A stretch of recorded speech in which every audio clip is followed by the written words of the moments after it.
Hey guys, Maverick here, coming to you again. How's everybody doing out there? Welcome back to the opinion spot. As always, where, as I like to say, a segment where your opinion counts. I love to hear everybody's opinion on certain subjects that I talk about. This time around, I have two guests with me, two guys that I've becoming to get to know very well. And of course, there are two members, the two newest members of the YouTubers 3. So, Mr. Lone Wolf. Hello.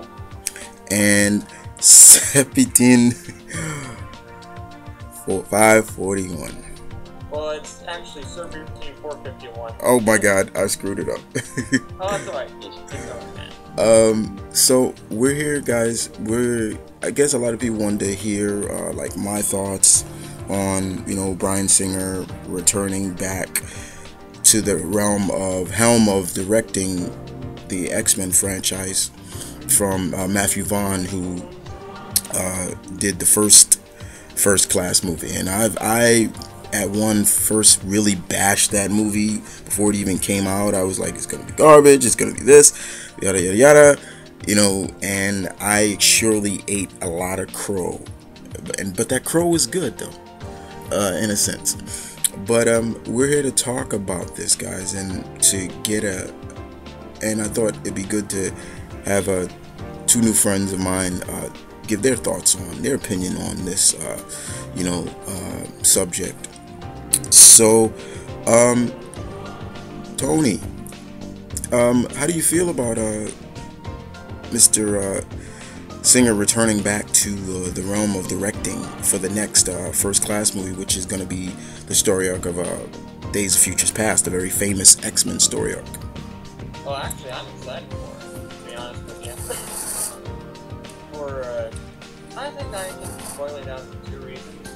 One is Singer returning to the franchise that he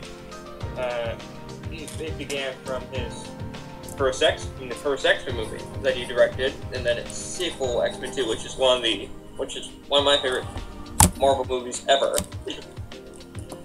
And the second thing is, it's the adaptation of a very famous storyline, albeit it's going to be different, but it's still going to hold.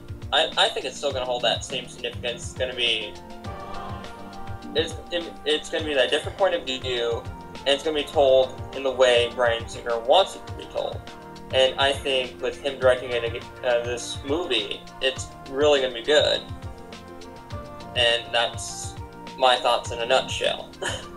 Okay. Kyle, I figure you have a lot to talk about on this. So, speak your mind, bro. Well, sorry, I've got a sore throat since the cold out, but I'm really, really freaking excited. We got Bryan Singer, like Tony said, started the whole thing up. X-Men 2 is probably one of the best X-Men movies, I have to say. But I can't keep saying I'm really, really, really excited because I love the story arc of Days of Future Past, and Singer is really good at adapting that to the screens. And I know he's not going to mess it up, but if there's a chance at it, because we all know he started his focus on Wolverine a lot in the first and second movie for reasons, but I'm just hoping it's not more the one thing I'm hoping not this movie has is more just Wolverine in it, because past 4 movies, we're getting a 5th, him being the star role. I wouldn't mind him how he, is a supporting actor, or how he always is in comics and all that. But I don't know. I mean, the one thing I really don't like about people's reaction to Singer is they're saying he's not, we need a new person. But you really don't know that Singer produced First Class. He wrote the script, I believe. And yeah, but he's, and I think it's about time he gets back in the project. So that's my thoughts on it. So I just want Cyclops in this, because you bet, I know he's dead in the present of ours, if you think of X3, but maybe a younger one, not the one that's oh please don't, but a better one. So, but yeah, I feel this is a good idea. Definitely. To me, the first movie that he directed was a stepping point. It was just to get everything, people to look at it in a sense of, okay, this is the X-Men, but it was really the second one that I really enjoyed the most. I have my reasons for the third one. I like it. The action was good, but story-wise, it was bad. Okay, guys, so don't kill me on that one. But I did enjoy what Singer brought to the table and his direction of the X-Men franchise. You just saw that he does care about the characters, but I do agree, Kyle, what you said. You know, he did focus maybe too much on Logan, and in that sense, that it could have been more. It should have been an X-Men whole story and not almost basically Wolverine and the X-Men. And you know, with First Class, you know, I thought Vaughn did a good job of directing it. You know, and we all knew it wasn't going to be the original First Class. I think we all understood that, but it was also just the fact that the movie showcased where in the movie cinematic universe where the breakup between Charles and Magnus or Eric came from. I mean, I thought it was pretty well done of showing how Xavier got, you know, basically disabled, and from the movie standpoint, and then from his comic counterpart. I mean, I thought that was very intriguing as well. I also give a lot of credit to them for putting some X-Men characters in there in the first one that we may have not saw, you know, but I still think they could have went maybe a little bit more deep with, if it was going to be the First Class. My problem with the First Class is, like, it kind of contradicts the first movie, because in the first movie, and I quote, Charles Xavier tells Wolverine Storm, Jean, and Cyclops were his first students. And it was like, okay, and they said First Class is supposed to be kind of in between that. It's supposed to have continuity with that. So where was that? You know what I'm saying? That just didn't make sense to me. But it was still a good movie. I didn't mind it at all. There were just some characters I just felt that shouldn't have been in the movie, like Darwin, for example. Angel Salvatore, I didn't feel should have been in the movie. I love Havoc, Alex Summers, but you know, really that should have been Cyclops instead. Beast was fine. I know they were gonna keep Beast, and I think for me, I'm tired of seeing Mystique be a part of that when she's never been that side. But it was still good, and I'm looking forward to seeing what Singer's gonna do for, you know, Days Futures Past, which I'm hoping Kitty Pryde has a big role in, because she actually had a big part in that story arc that really showcased her very well.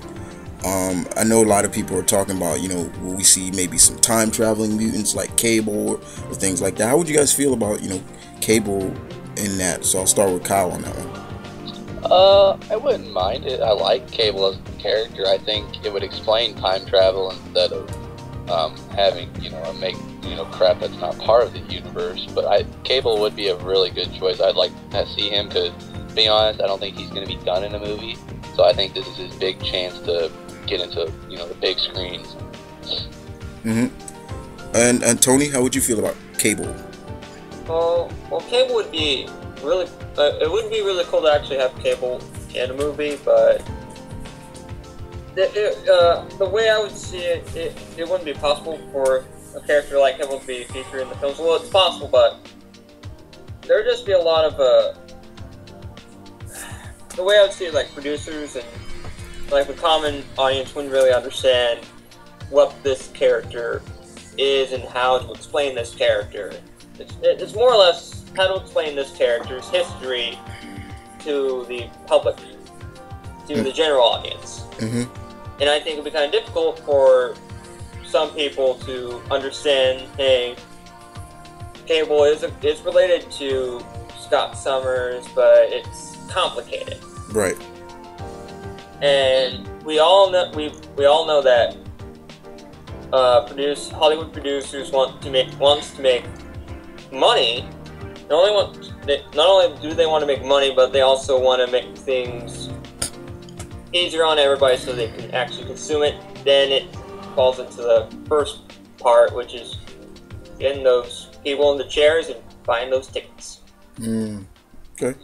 I guess that's basically what, Kyle was just mentioning. Cable's a very difficult character to do, in a sense. I mean, I would love to see Nathan be brought to the big screen, but like that origin, his origin is so, that would mean, all kinds of apocalypse and a clone, Gene, Madeline Pryor, all that.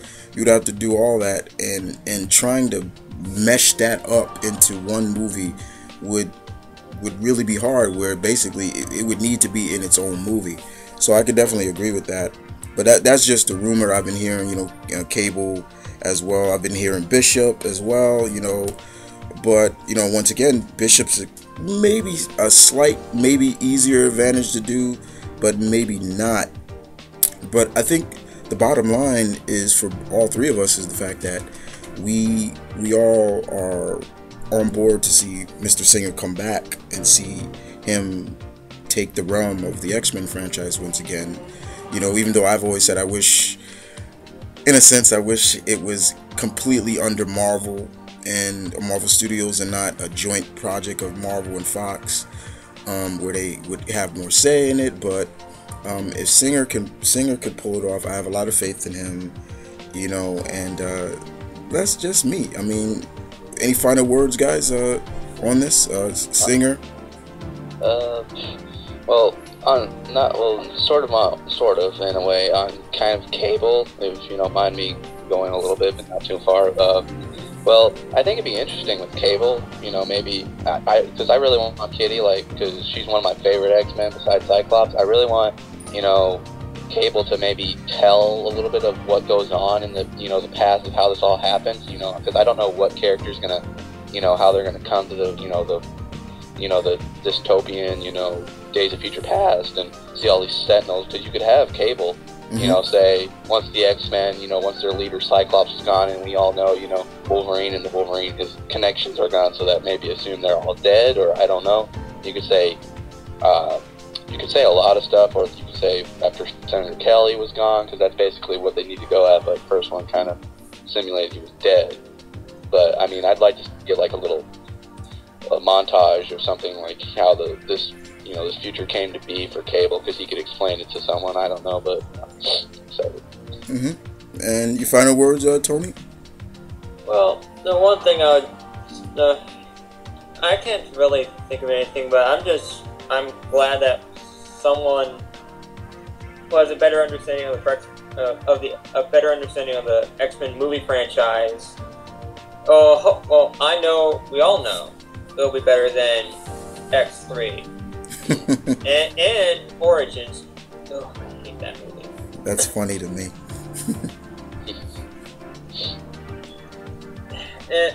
But I think the bottom line for me is that I will watch this movie. I would watch this movie if Matthew Vaughn was still connected to it. I would still watch it. It will be in the. I'm happy that it's going to be in the same quality as First Class, and I cannot wait to actually see. Hopefully, the one thing I'm hoping for is that Patrick Stewart and Ian McKellen see the young actors who play their younger counterpart and their younger selves. That's what I'm hoping for. To actually see those four guys in one scene together. Okay. So I think we said what we need to say, guys. I hope everybody enjoyed our little take on Bryan Singer coming back to the directing in the X-Men franchise. So as always, guys, I want to hear from you, my viewers and everything. What's your opinion on this topic? And as always, this is Mount Vernon Kid with Mr. Lone Wolf and Serpentine. Thank you guys for coming on. Thanks for having us. Thanks. And we'll be back with another opinion spot, guys. So other than that, you guys take care, and we want to hear your opinions.